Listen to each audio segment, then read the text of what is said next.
หึเราบ่สบาย เราบ่สบายโดยเราบ่สบายความหมายสติบ่ค่อยดีหั่นน่ะเราเป็นตะโดนแล้ว3 ปีเป็นย้อนเหตุหยังก็จากเดนกบ่ฮู้ไอ้บ่ได้ฮู้ได้นี่แหละตะกี้แล้วก็บ่ได้ถือกังนี่เลยตอนเคยมาช่วงนั้นเนาะสบายดีสบายดีชื่อหยังว่าอะไรอยู่บ่เว้าได้แต่เราบ่อยากเว้าโอ้ยเราเอาไทยพุ่นแน่น่ะเว้าไทยก็เป็นหยังเราเว้าเป็นโวยวายบ่มีโวยวายบ่แล้วคำเอาต้องออกมาแล้วสิเป็นได้ไดเนี่ยไปโบกรถ10 ล้อหั่นไปโบก10 ล้อโบกแบบใดอย่างนี้บางทีเราก็ย่างบนในทางรถไฟหั่นเลยพี่น้องไงไอ้ช่องมาป้าก่อนได้เสร็จเด้อยังได้ก็จะสู้เด้อให้พอได้ซื้อกินก่อนจะจังว่ากันเด้อดีมีแห้งมุกกับใจลายเด้อนะไม่ใจลายใจลายคือกันโอเคเนาะให้เขาไม่ขึ้นในสุด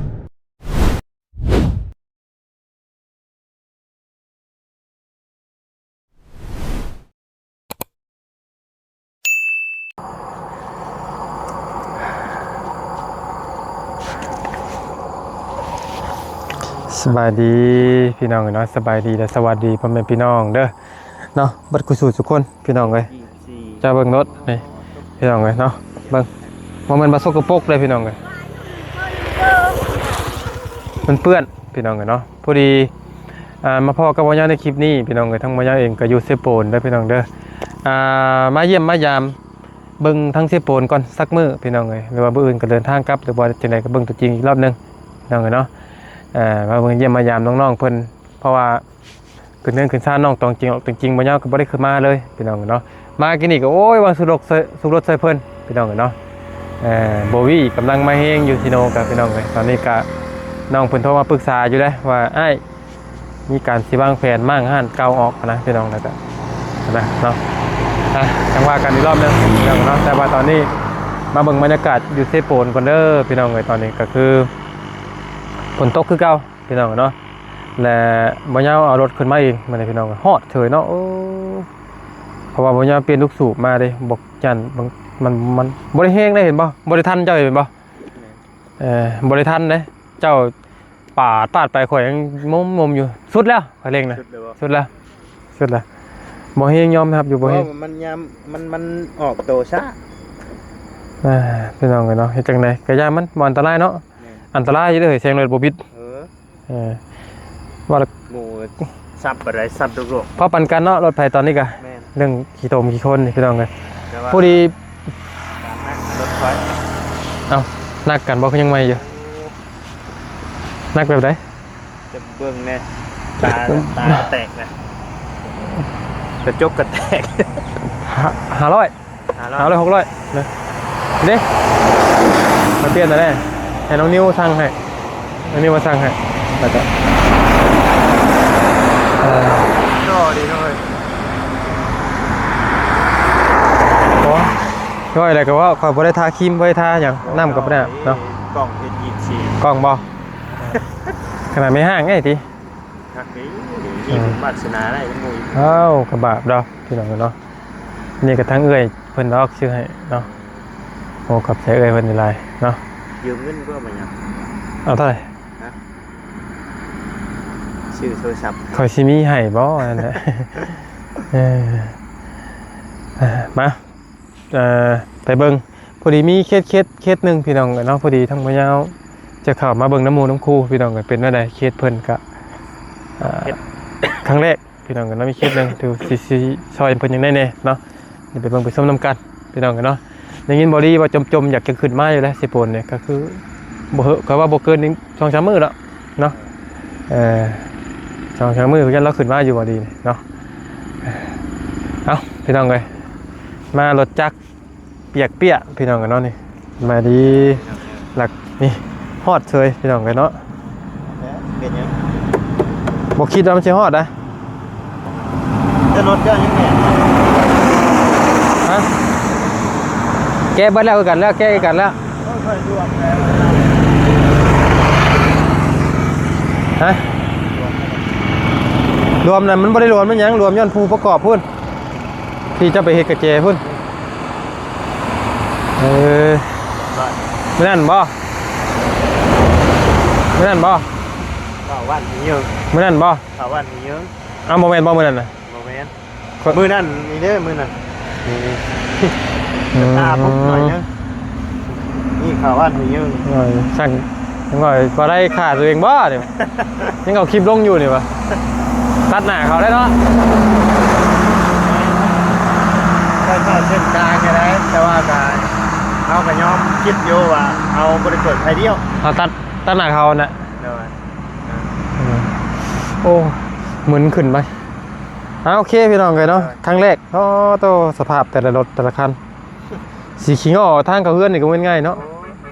มืออื่นจะได้ไปร่างที่จมหมดแล้วมือยากโดดมันเลยตีน มาแต่กับมันบ่ แม่น ทนเลยมากับมันนะบอกเลยทนแต่ว่าเริ่มบางแล้ว ค่อยว่าค่อยไปเปลี่ยนยางน้ำให้อยู่ยามนี่แหละ คักแล้วไว้บืนตามผู้ตามพาหากับเปลี่ยน มาอย่างนี้เนาะ ไม่กับ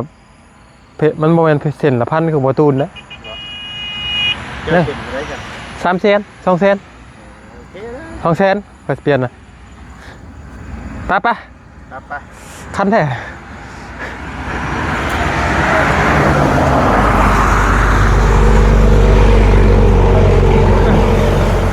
ไปเป็นยังไงเนาะ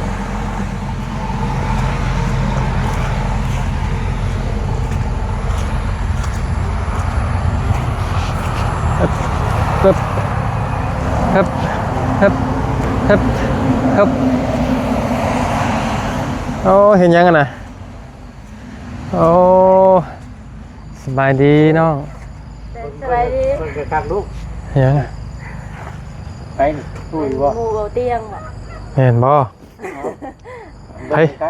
ไผคือบ่เตียง เคยเห็นไอ้ไปกับเบาเตียง มู มู เห็นบ่คอยซื้อยังกะ เอายาง โอ้ อยู่บ่ เจ้าบอกแล้วจัก ยังอยู่เด้ยังอยู่สบายดีเด้อพี่น้องเด้อยังบ่ทันบอก ว่าเออ เคยเห็นไปกับเบาเตียง เห็นอยู่ใช้เห็นอยู่ใช้ เห็นตอนไอ้ไปเฉลือคนติดถ้ำนะ อืม เราลองติดตามอยู่ใช่ เห็นแต่ในคลิปคือน้าไอ้คือเบาบุญเป็นไอ้น้องกันบ่ ตกลงจะสิสัมภาษณ์ข่อยแม่นบ่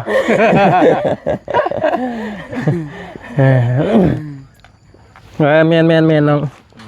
ถึงน้องเพิ่นสัมภาษณ์กับบ้านพี่น้องเนาะ เอาถามตัวแม่จ้ะจะได้ฟังน้ำกันนี่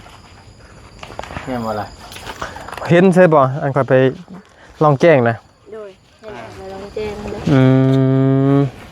โอ้ธรรมดาได้เนาะ โอ้ ซื้อยังจันน่ะ ซื้อเพชร ซื้อน้องเพชรอันนี้สิไปเฮ็ดหยังอันนี้ ต้ม ต้มเฮ็ดหยัง ต้มจำแจ่ว ต้มจำแจ่ว ที่ว่าไงก็สิต้มพรีเมียมนี่นะบ่ยาว เอาเปลี่ยนเลยบ่กับปิ้งไก่อะ นี่นะเสียวปิ้งไก่มาไว้ให้เพิ่นกินกับอยู่นี่ เปลี่ยนกับอันปีได้บ่ ได้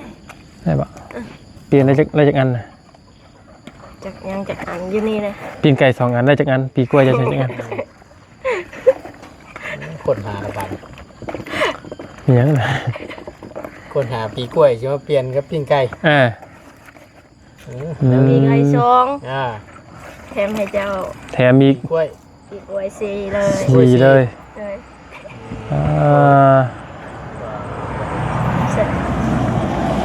เอาแซ่บแต่จำแจ่ว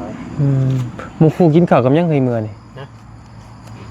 เอาพิจารณาได้บ่ยาวเอ้ย ในกระตานะ แล้วก็ตอนนี้ได้สิเมื่อต้มเนียนเฮากัน ต้มเนียนกันบ่ เออ น้ำไม้แม่คอยจักสุกจักพอใช่แม่ใช้ทุ่งให้เด้ ปี เป๊ะ đi cho ở cái ở bang mày mày cho tôi แม่ nào เอามีหยังเคยน่ะ ở bang chưa mày ấp และให้แล้วยังบ่ได้กลับไปเพิ่นเลยยังบ่ได้ตามนางน้องเพิ่นอยู่น้องอันให้น้อง มีหยังหันมาพี่เป็นหยังแค่น้องหันมาพี่เขาบ่ได้เห็นได้นี่มันคือหยังนี่อันนี้ก็ได้นี่ สบายดีเด้อสบายดี เอ้า lo chắc chứ ผู้ใดบ่ยาว มัน มาเบิ่งก็ได้ไปมาฟังกันปะ ช่องเฮาบ่เป็นหยังบ่เฮ้ย จังหวะผ บ่เป็นอย่างที่เอาน้องเจ็บเข้าไปประกบน้ำ มันคือหยังนี่น้องเพชร ดาวยังบ่ทันได้เฮ็ดพ่อ บ่สบา หรือว่าย ยังบ่ทันมาตายเทื่อพี่น้อง หึ เราบ่สบาย เราบ่สบาย โดย เราบ่สบาย ความหมายสติบ่ค่อยดีหั่นนะ เราเป็นตะดนแล้ว 3 ปี เป็นย้อนเหตุหยัง ไปจากเดน้องบ่ฮู้ อ้ายบ่ได้ฮู้เลยนี่ นี่แหละตะกี้เราก็บ่ได้ถือกังในนี่เลยตอนเคยมาช่วงนั้นเนาะ สบายดีสบายดีชื่อหยังว่าอะไรอยู่บ่ เว้าได้หรือเราบ่อยากเว้า โอ้ยเราเอาไทยพุ่นได้น่ะ เว้าไทยก็เป็นหยังก็เว้าเป็น โวยวายบ่มีโวยวายบ่แล้วคำเอาต้องออกมาแล้วสิเป็นได้ได เนี่ยไปโบกรถ10ล้อหั่น ไปโบก10ล้อโบกแบบใด อย่างนี้บางทีเราก็ย่างบนในทางรถไฟหั่นเลยบนกลางทางหั่นเลย ยืนกลางทางเลย ยืนกลาง แต่ว่าบ่ได้ทำร้ายร่างกายใครบ่ อ๋อ เออ น้องย่านซื่อๆพอก็ติดคุกอายก็เป็นแล้วนี้ย่านเราเป็นนั้นนี่เราตีหมูละบ่มีเงินใช้เขา ญาติเนี่ย ย่านหลายอย่างนี่เลย มันเข้าใจอยู่เนาะโตจักกันในย่านเขาตีหมู่จักกันในย่านเขาตีอ้ายเฮาแหน่เนาะ โดย เออย่ านรถเหยียบแม่ ออกไปรัดอยู่กลางทางพุ่นติ อ้ายบ่ได้ฮู้เลยนี่แล้วนอนนี่บ่ โดยนอนอยู่นี่ ขี่อยู่นี่ โดย กินอยู่นี่เลย โดย กินข้าวแล้วกินกับหยัง เราสิกินว่าปิ้งไก่นี่ กินว่าดิ ได้อายจังอัน อันน้องอ่ะลองเด้อเพิ่นนั่นมึงด้วย กำบาก อืม อ๋อ จะเข้าไปแล้วตีบ่ บ่ดอกเราบ่ตีแต่เฮาย่านซื่อ แบบจักมือจังเอาเราออกมานี่ ๆบ่ฮู้กำหนด ขังไว้จักปีแล้ว อันบ่ฮอดเดือนยังใกล้สิฮอดเดือน หาสิขังนี่บ่ตะกี้แต่ก่อนบ่ได้ขังบ่และไปเลย โดย ไปตามกลางบ้านแหละเคยกลับมาเฮือนบ่หรือว่าไปเลย ไปเลยบางทีก็กลับมาบางทีก็นอนอยู่แคมทางนั่นบางทีก็นอนอยู่เฮือนเวียดเฮือนเวียดคำทางนอนอยู่นั่น อ้ายบ่คือน้อง อายกก อ้ายโกก โดย มีลูกจักคน ยังบ่ได้มีเมีย ยังบ่ทันมีครอบครัวเนาะ โดย ตะกี้แต่ก่อนเราเป็นบ่หรือว่าบ่ได้เป็นหยัง แต่ก่อนเราบ่ได้เป็นหาก็เป็น3 ปีนี่ เป็นจากสาเหตุจังได๋ ถามน้องเพิ่นอีกครั้งดิข่อยได้ยินน้องเพิ่นเล่ามาก็อ่าแรกๆนั่นก็ไปยังก็ไปตัด ไปตัดไม้เฮ็ดเฮือ เฮ็ดเฮือนเนาะ โดย เอาเล่าให้พ่อยาวฟังจังหน่อยหนึงก็ได้เนาะ แล้วบัดแล้วดนไปแล้ว มันหลายอย่างนะน้องก็เว้าจักสิเอาตัวใดแน่ อืมโอเค คันสิว่าถึกคล้องก็บางคนก็เชื่อบางคนก็บ่เชื่อนะ โอเคอ้ายขออนุญาตเด้อเราบ่ได้กินยันตินยังออกบ่ได้ใหม่นี่ ยังก็ตีนยัง เราบ่มากออกบ่เราบ่มากบ่ บ่แล้วว่าเห็นเราตื่นไอ้ทำเราวันนั้นนะแล้วว่าสิออกเฮ็ดหยังให้น้องสาวกับแม่ปัวก่อนแล้วนั่น บางเทื่อก็ฮู้อยู่ได้บ่ยาวเอ้ยปกติเด้ บ่แม่นบ่เด้หลายเคสได้อยู่ทางเซโปนเป็นอันนี้น้องเศรษฐีก็แม่น แม่น เป็นลักษณะเดียวกัน บ้านน้องนี่ก็3 คน เป็นอันนี้ผู้หญิง1ผู้ชาย1ก็อายของแม่ค่อย บ่ โดยแม่คอยนะจักเราได้ขวัญเรานะ ใช่ของแม่ อายแท้ๆเลย จะเป็นแบบที่เลย โอเคเดี๋ยวว่า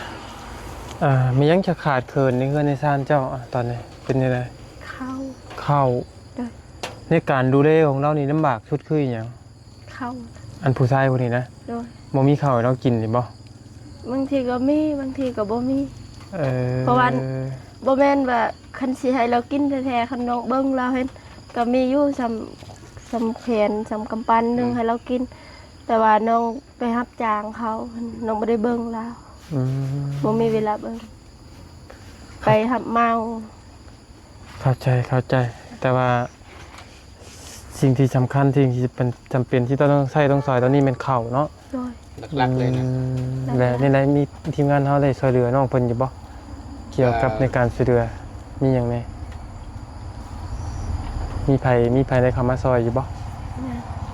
ช่วงบอดี้ขึ้นมาช่วงนั้นก็แม่นบอดี้แม่นบ่ บ่ได้เห็นนะบ่ เนาะเห็นแล้วเนาะ บ่ได้มาเห็นนะบ่ โดยเรามาถ่ายคลิปผู้ทำบิดเลย ก็ดีแล้วเนาะเพราะว่าก็สิว่าจังใดพี่น้องเลยเพราะว่าทางช่องบ่ดีเพิ่นก็ผู้ใหญ่ก็ค่อนข้างจะหนากว่าเนาะ โดย ใช่ก็เลยอยากให้เพิ่นมาเผยแพร่อีกก็ดีคือกัน บ่ได้สุดซอยเนาะ เนาะ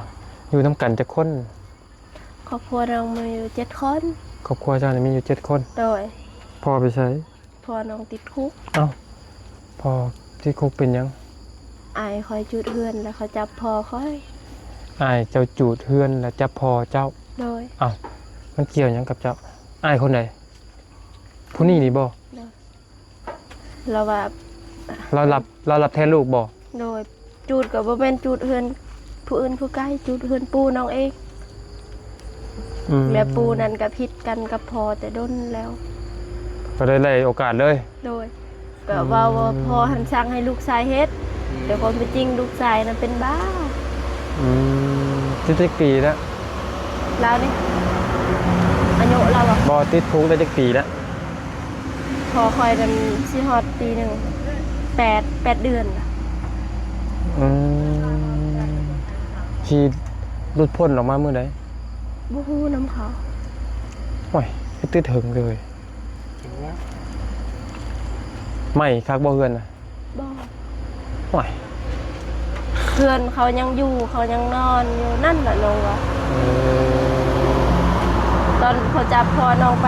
เฮ็ดเวียกอยู่เซโปน เจออะไรเนาะ ไปรับจ้างอยู่เซโปน บาปเด้พี่น้องเอ้ย แต่ตอนนี้นั้นเฮ็ดบ่ไหวแล้วบ่มีคนเบิ่ง ก็ อ่ะ แม่นทั้งน้องนี่นะเป็นสาวรับครอบครัว ผู้นี้เนาะ แม่นทั้งน้องเฮ็ดนี้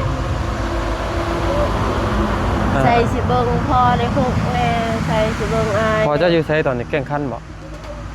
อยู่เมืองอันอยู่ซิโน เป็นน้อง รักโชคคุณจักบ่ หลัก35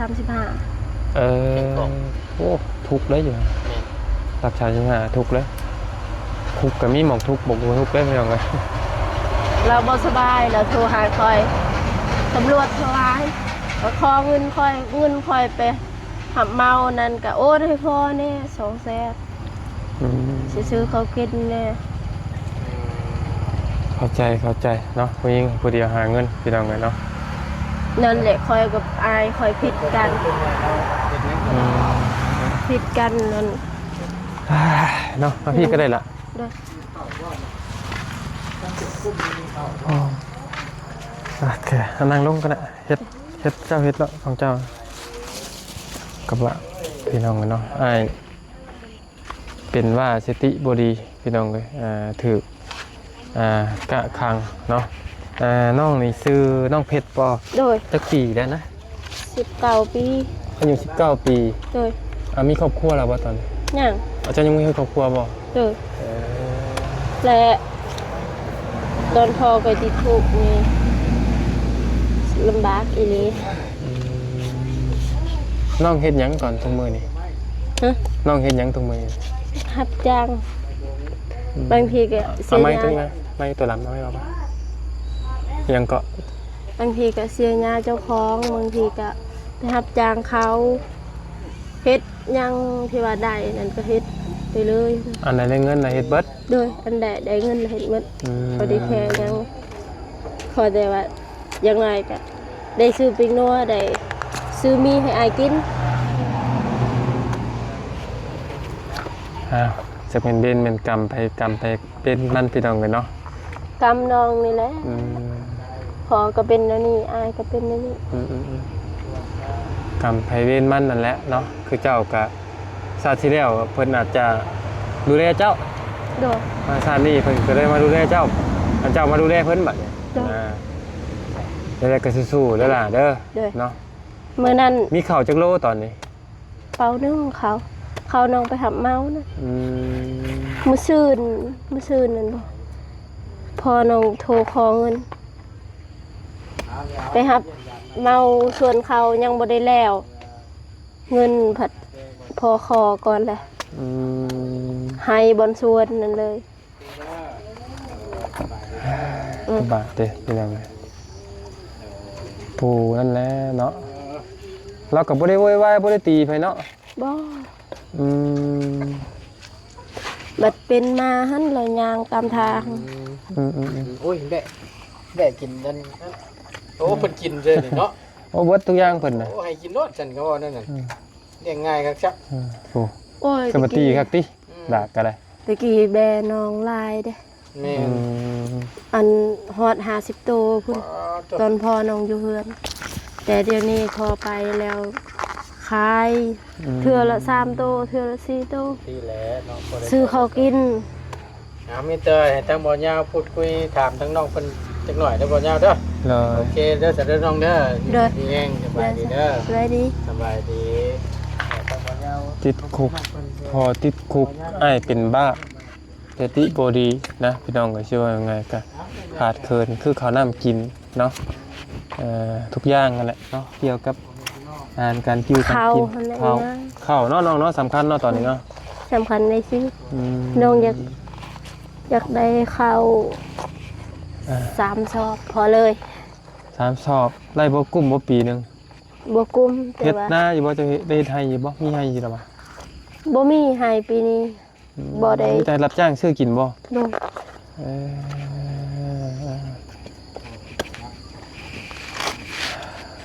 พี่น้องเอ้ยเนาะขังไว้เฮ็ดเป็นกระตุกขังไว้พี่น้องเอ้ยกระบะเด้ เดี๋ยวน้องสิให้แม่ใส่ทุกนะเป้ บ่อ้ายบ่เอาอ้ายบ่หยอก ไม่เจาะเอาเกียร์บังอับน่ะ บ่ เอ็ดบังอับ อ้ายบ่หยอกซื่อๆว่าเอา เอาเลย บ่เป็นหยังน้องเป็ดเออ เตะเนื้อใจอัดเอาแลลาว โอ้ยยังเอาให้อยู่ เอาบังกลับนะครับ แล้วบ่บ่เอาไว้กินโลด เอาเลือดทำไมลาย โอ้ยนี่ เลยอัดบนโต๊ะ โอ้ต้มเรียบร้อย ให้อันเมื่อต้ม โอ้พี่น้องเนาะ ตอนนี้แหละของฝากบุมีหยังดอก ไม่ได้ต้องการของฝากนะกับกระบาดเจ้าเองนั่นแหละเนาะ